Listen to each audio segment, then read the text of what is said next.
16世紀末から17世紀初頭のイングランドはエリザベス一世の後継者問題を中心に政情が揺れ動く時代だった。その中でアラベラ・スチュアートは王位継承権を有する女性として得意な存在感を放っていた。彼女はスコットランド王ジェームズ6世のいとこであり、テューダー家とスチュアート家の血統を引くという理由からエリザベス一世没後のイングランド王位をめぐる選択肢として名が挙がった。しかしその運命は彼女自身の意思や行動では行しきれない国家体制と権力の論理に飲まれてゆく。密かな結婚、そして国外逃亡の試みとその果ての死。アラベラ・スチュアートの生涯は制度が個人をどう裁くのか、血統とは何を正当とするのかという問いを現代にまで突きつけている。今後も人物史を通じて歴史の真相に迫る試みを継続するため、チャンネル登録と高評価によるご支援を賜れますと幸いです。第1章、出生と王位継承権の資格。1575年、アラベラ・スチュアートはヘンリー7世の孫であるチャールズ・スチュアートとベス・オブ・ハードウィックの娘エリザベス・キャベンディッシュの間に生まれた。両親の死後、アラベラは外祖母ベスの庇護の下で養育されたが、その時点で彼女はエリザベス一世の血縁としてイングランド王位継承順位の有力候補に位置づけられていた。だがその資格は単に血筋だけではなく、宗教や政治的バランスに大きく依存していた。エリザベス一世治世下のイングランドではカトリックとプロテスタントの対立が支配層の最大の関心事となっており、王位継承問題は宗派間の対立構造と深く結びついていた。アラベラ自身はプロテスタントとされたが、母方の家系や祖母の影響などから保守的な層には警戒されていた。外交的にはスコットランド王ジェームズ6世、後のイングランド王ジェームズ1世との親戚関係が注目された。ジェームズは母メアリー・スチュアートの血筋を通じてエリザベスの後継者と目されていたが、アラベラもまたその代替可能な血統として用いられる可能性を秘めていた。この微妙な立場が彼女の将来に対する宮廷内外の期待と不安を同時に煽ることになる。民衆の間ではアラベラに対して正当な王位継承者としての期待が密かに語られていたとされるが、記録は乏しく、むしろ貴族社会における政略結婚の駒として扱われる傾向が強かった。後見人であるベス・オブ・ハードウィックは彼女の婚姻を通じた影響力の拡大を狙ったが、それはあくまでイングランドの体制内で認可される限りにおいてであり、そこから逸脱すれば直ちに謀反の目として処理される危険をはらんでいた。この時代、王位継承者候補が婚姻するには王の許可が必要であり、それは単なる形式ではなく国家的安全保障上の措置でもあった。法制度は女性であっても王位継承権を保有する者に対して特別な制限と監視を課していたのである。王族、宮廷貴族、外交官、宗教指導者のいずれの立場から見ても、アラベラは潜在的危機と保険の両義的な存在だった。ジェームズ6世即位の後に彼女が監視対象となったことは、その評価が単なる形式論ではなく、国家の戦略的懸念と直結していたことを物語っている。現代の歴史学では、アラベラの王位継承順位は形式上は強力だが、政治的には無力だったとされており、法的整合性と現実政治のギャップが象徴的に現れた事例とされる。彼女の性は、制度が持つ二重構造と、その中での個人の立ち位置の危うさを際立たせている。第2章、宮廷教育と結婚の禁止。アラベラ・スチュアートは、エリザベス朝後期の貴族教育制度の下で、祖母ベス・オブ・ハードウィックの監督の下に育てられた。教養と礼儀作法、古典語と宗教的教義、音楽や詩集といった貴婦人としての修練を積んだ彼女の教育は、当時の王位継承候補としてふさわしい水準にあった。だがその一方で、彼女は早くから政治的な道具としての役割を期待されていた。アラベラをめぐる求婚の申し出は、イングランド国内のみならず、フランスや神聖ローマ帝国、スペインの諸侯からも寄せられた。王位継承権を持つ王族女性との結婚は、国家間同盟や王位主張の根拠を形成するからである。しかしエリザベス一世は、これらの申し出をすべて退けた。なぜなら、アラベラの結婚がもたらす外交的王位継承上の影響が、女王の権力と安定を脅かす可能性をはらんでいたからである。エリザベス一世は、アラベラがいかなる相手とも婚姻することを公式に禁じていた。これは単なる嫉妬心や独占欲といった感情論ではなく、制度上の合理的な判断だった。当時の法体系において、王位継承者候補は国王の許可なくして結婚することは国家への背信とみなされ、場合によっては反逆罪に相当する重大事とされていた。この制度の背景には、宗教対立と外交関係の複雑化がある。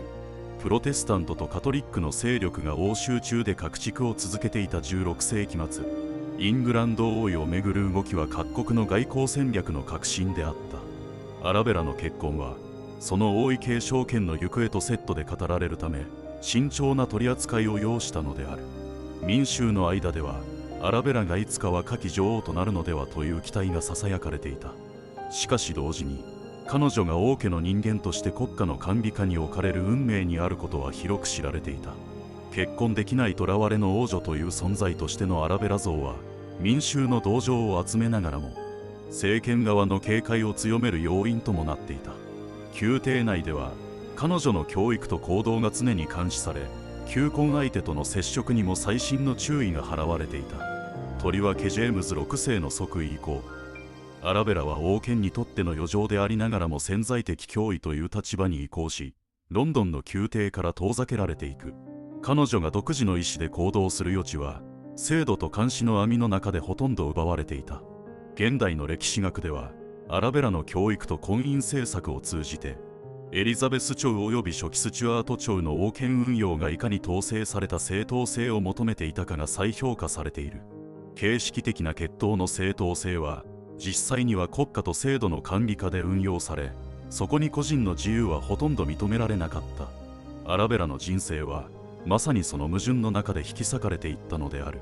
第3章、秘密結婚と国家への挑戦。1610年、アラベラ・スチュアートは、イングランド王ジェームズ1世の禁を破り、王族ウィリアム・シーモアと秘密裏に結婚した。両者ともにヘンリー7世の血を引く直系であり、この婚姻は一歩間違えば新たな王朝を打ち立てる潜在的な王族連合として極めて政治的に危険視された。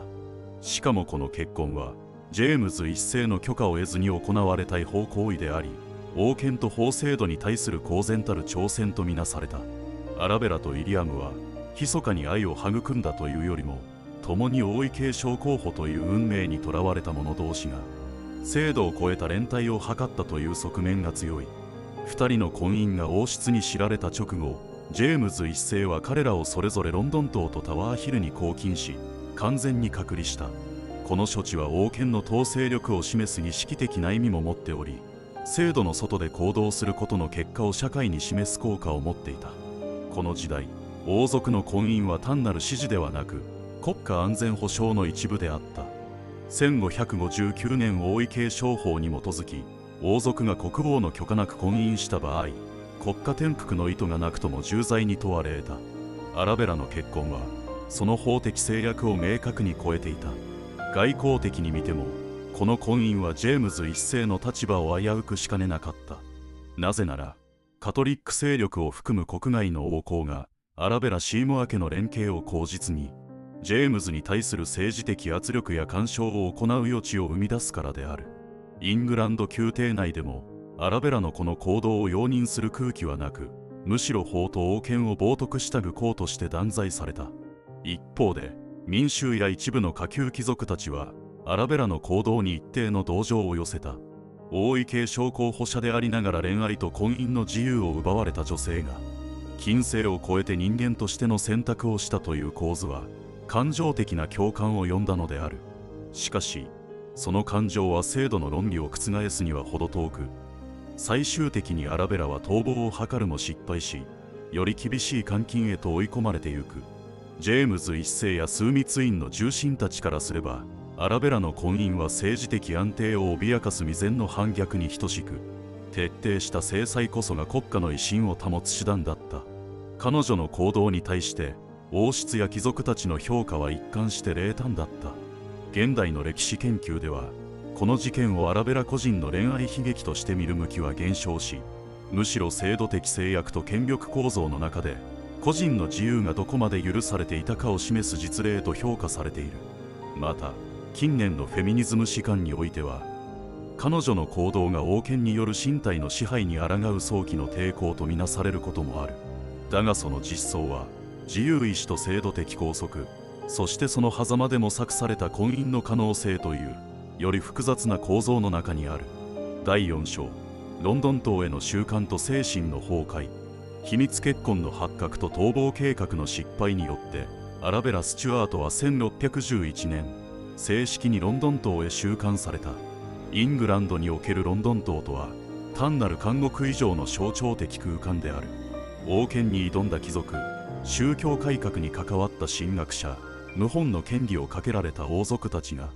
その政治的意味とともに閉じ込められた場所だった。アラベラの塔への収監は、王権と法秩序に対する反逆未遂への制度的応答として強く位置づけられていた。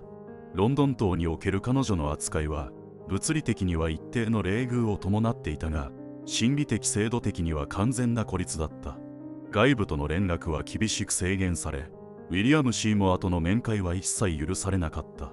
夫妻がそれぞれ別の場所に収監されたのは、再び血統連携を図ることのないよう国家的に遮断する意図があったとされる。背景には、スチュアート朝初期における王位の不安定性がある。ジェームズ一世はスコットランドからの王位継承者として登場したが、イングランド内部の旧来の貴族層やカトリック残党勢力は、その正当性に対して依然として疑念を抱いていた。アラベラとウィリアムが連携すれば、国内の反体制派が新たな王朝の旗印として祭り上げる口実となりかねなかったのである。当時の民衆の反応は複雑である。一部では、アラベラの習慣は当然の報いとして受け取られていたが、彼女の悲劇的境遇に同情する声もまた根強かった。パンフレット文学や風刺詩などでは、彼女を愛の囚人として描く動きが見られた。世論は完全には王室の管理下にあったわけではなく、アラベラの物語は徐々に制度に殺された王女として市民社会に記憶され始める。制度的には、彼女の習慣は反逆罪未遂としての扱いであり、裁判にかけられることはなかった。これは、王権が彼女の罪を公開討論の場に引き出すことを避けたためとも考えられている。国家は、彼女を死なせないが忘れさせるという形で処理しようとしたのである。収監から数年が経つにつれ、アラベラは精神的に衰弱していった。記録によれば、彼女は妄想状態やうつ状態に陥り、食事も取れず、周囲との会話も困難になっていたという。これは単なる肉体的拘禁の結果ではなく、希望の喪失という制度的圧迫による精神の崩壊だった。権力構造が個人の内面にまで及ぶという、近代国家形成の初期段階を象徴する出来事である。現代の研究者は、アラベラのロンドン島収監を制度が持つ無期限拘禁の先駆例としても注目している。彼女が死ぬまで公の場に出ることなく、誰からも正義の回復を受けることがなかった事実は、法と政治の関係を問い直す重要な視座を提供する。第5章、死とその政治的沈黙。1615年、アラベラ・スチュアートはロンドン島の監禁下で、その短く波乱に満ちた生涯を閉じた。死因は公には病死とされたが、長期にわたる監禁生活と精神的衰弱がもたらした心身の崩壊が主因とされる。獄中での死にあたり、国王や政府高官は一切の公式声明を出さず、アラベラの死は記録されながら、記憶されない出来事として国家の外縁へと葬られた。彼女の死は、ジェームズ一世にとって極めて都合の良い自然な収束だった。政治的対立や世論の反発を引き起こすことなく、制度への異議申し立ての象徴が静かに消えたことは、統治秩序の安定化に寄与した。彼女が生存していれば、王位継承の不確実性や、国内外の反王政勢力にとっての利用可能な旗印となり得たからである。制度面では、アラベラの死は王族の管理と制御をめぐる一つの成功例として記録された。反逆罪にも至らず、裁判も経ず、粛清も不要なまま、制度の内で制度の外に追いやる統治法が機能したことを示す事例だった。当時のイングランド王権は、血統、法、宗教といった複数の正当性要素の調整に苦慮しており、アラベラの処遇にはその緊張感が凝縮されていた。外交的にも、アラベラの死は静かな安堵をもたらした。特にカトリック諸国やフランス宮廷では、彼女を新たな女王候補とみなす試みがあったが、その火種が消えたことでジェームズ一世政権は王位の正当性を再確認できる状態に入った。彼女の存在が消えることで王朝交代の余地は一つ閉じられたのだった。世論や市民の間ではアラベラの死に大きな騒動は起きなかった。これは彼女が長期間公から隔絶され、すでにいないものとして扱われていたためである。むしろその死は国家と個人の距離を冷ややかに認識させる象徴的な出来事としてひそやかに記憶された。